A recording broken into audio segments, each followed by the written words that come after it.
Siamo sul Mottarone, nel punto in cui domenica 23 maggio è caduta la funivia, nella quale hanno trovato la morte 14 persone, 14 turisti che erano saliti sulla vetta della montagna dei Due Laghi per una giornata di serenità, di relax.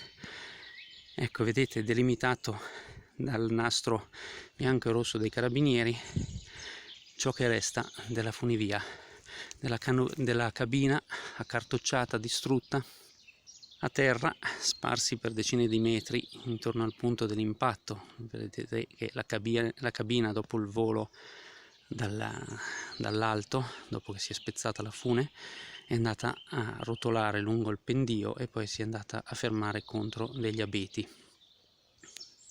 A terra vedete appunto che ci sono i reperti.